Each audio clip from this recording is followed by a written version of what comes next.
The subject of today's video ruled over the Kraków-Płaszów concentration camp with a sadistic barbarity, who personally revelled in the misery and murder he inflicted. Today we shall cover the life, crimes and execution of Amon Goeth, otherwise known as the Butcher of Płaszów. Amon was born to an affluent Catholic family in Vienna, Austria, on the 11th of December 1908. His family owned a successful publishing company, and so he was largely raised by his aunt. He was not noted for being academic at school, rather his passion lay with far-right nationalism. At the age of 17 he abandoned his training to become a farmer and threw himself into far-right political agitation. He joined a number of anti-Semitic youth brigades and paramilitary groups in Austria. This included the Heimwehr, which was formed of former soldiers and opposed democracy and sought the unification of Germany and Austria whilst fighting against socialists and communists. In 1930, Goeth joined the Austrian Nazi Party, joining both the SS and SA groups. He acted as a leader for groups of SA and SS men who sought to destabilize Austria. The goal was to impede the work of the government, which was led by Engelbert Dollfuss. Dollfuss became the fascist dictator in Austria in March of 1933 and opposed the Nazi Party both in Austria and Germany. He aligned more with Mussolini's Italy. The Austrian Nazi Party was banned, but this did not stop their activities. Goeth played a major role in smuggling arms, equipment and explosives from Germany into Austria. In 1934, Goeth and the Austrian Nazis attempted a coup dubbed the July Putsch. They were successfully able to assassinate Dollfuss, but ultimately the putsch failed due to Italian support and because Hitler wasn't willing to help them. Many of the Austrian Nazis, including Goeth, were arrested for their role in the coup. Goeth escaped detention and fled to Germany. There he attended the Dachau prison camp training facility for membership of the SS. For a time, however, Goeth left the SS and focused on running the family business, and for a short time he married. It was not until the Nazi annexation of Austria in March of 1938 that Goeth returned to the SS.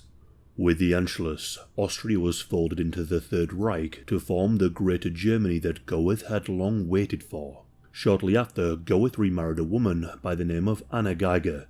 The couple underwent the strict racial profiling and physical tests of the SS, who confirmed that they would be suitable to be married. On the onset of World War II, Goeth was officially drafted into the German Wehrmacht. It is unlikely he actually served, as he continued to serve the SS. He was part of the Nazi invasion of Poland, and was part of the office of the Reich Commissioner for the Consolidation of German Nationhood. The office oversaw the Nazis' goal of Lebensraum, that is the taking of land with the goal of growing the German race, free from any culture deemed a threat, namely communists and Jews. The office sought to move and return ethnic Germans onto newly conquered land. Goeth was noted for his efficiency in identifying, isolating, and rounding up Jews to be murdered. In March of 1942, Operation Reinhard commenced, and Goeth played a major role. Operation Reinhard was the secret plan to exterminate Polish Jews with the creation of a number of extermination camps. Camps at Bezetz, Sobibor and Treblinka were established with the sole purpose of the industrial-scale murder of hundreds of thousands of Jews. But those taking part in Operation Reinhard were sworn to secrecy, so much of Goeth's role during this period is unknown. It is understood, however, that Goeth continued his previous role of organizing the deportation and transportation of people to these extermination camps.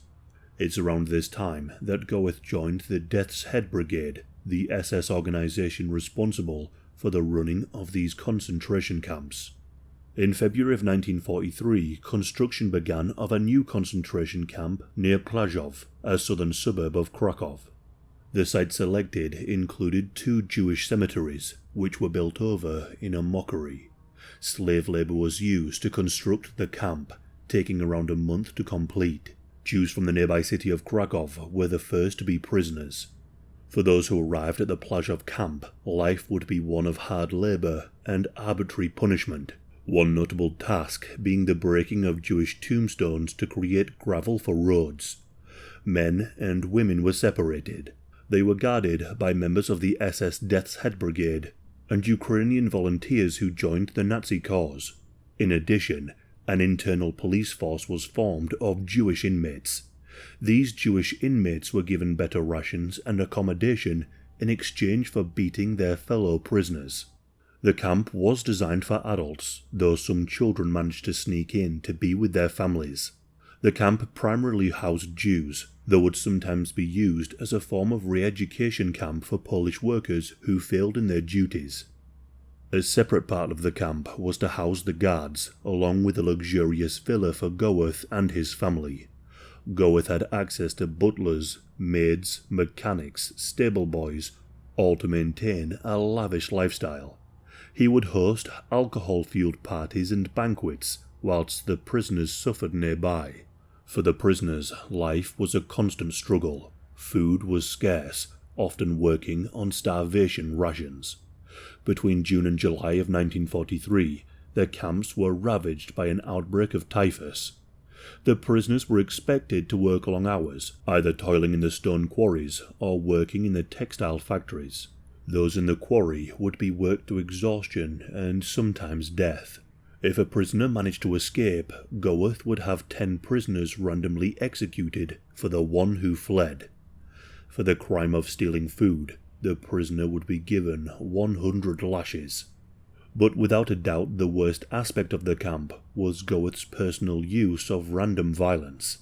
He instilled fear into the prisoners by personally engaging in cruelty and murder. He was so feared that many would avoid his gaze and presence altogether. In a speech to prisoners, Goeth welcomed them to the camp by stating plainly their fate. He stated that within the camp there was no God but for him. For seemingly no reason, Goeth would beat or murder a prisoner in full view of others. His savagery was such that he was seen to beat the teeth out of people's mouths. He trained his 2 dogs, an Alsatian and a Great Dane, to maul prisoners to death. From the balcony of his villa, Goeth would watch over the camp. If he spotted a prisoner not working fast enough or taking a break, he would shoot them with a rifle. When he was engaging with his murderous activity, Goeth would wear a tea-roller hut, which is an alpine hat associated with hunting. Culls of prisoners deemed too weak were carried out, with at least 250 executed in May of 1943 alone. There are many disturbing accounts of violence carried out by Goeth. In one example, he demonstrated to an older female prisoner the correct way to break up a tombstone. As soon as the woman did as she was instructed, Goeth shot her. In perhaps one of the worst acts described in this channel, Goeth happened across a child suffering with diarrhea. The boy was not able to control his bowel movements. Goeth forced the boy to eat his own excrement, only to then shoot the boy once he was done. Such accounts come from the survivors of the camps who witnessed these events firsthand, later writing about their encounters with Goeth. It was not until 1944 that the camp was officially designated as a concentration camp by the Nazis. It was a labour camp not controlled by the concentration camp inspectorate. So this change came with it more rules and restrictions on running the camp, limiting Goeth's control. In May of 1944, Goeth organised the clearing out of the camp to make room for some 10,000 Hungarian Jews. Goeth ordered that all of the children at the camp be sent to Auschwitz. In August that year, the Nazis attempted to hide as much of their crimes as possible. During the running of the camp, thousands of prisoners had been murdered and buried in mass graves near the camp. Goeth organised the exhuming and burning of these bodies by some of the prisoners. It was during this operation that Goeth was arrested by the Nazis. He was arrested and charged with the stealing of Jewish property, corruption, and improper feeding of forced labourers, along with violations of concentration camp regulations regarding the treatment and punishment of prisoners. In September of 1944, he was relieved from his duty. The running of the camp was handed over to Arnold Bruscher, who oversaw the deportation of the remaining prisoners to Auschwitz, many of whom were not sent by train but on a final death march to the gas chambers. As World War II came to a close and the Russian Red Army approached the camp, they found only a barren field. The camp and the prisoners were all destroyed. As for Goeth, all property taken by the camp was supposed to be owned by the Nazi state, yet Goeth was personally enriching himself. From stolen cash and gold to clothes and furniture, Goeth had amassed a small fortune. But as the war was coming to an end, Goeth never faced any Nazi court for his crimes. Instead, he was deemed mentally ill and was detained in a mental institute in Bavaria until the end of the war. In May of 1945, he was discovered by American forces, dressed as a soldier of the Wehrmacht. As his crimes were committed on Polish soil, the Polish authorities requested his extradition.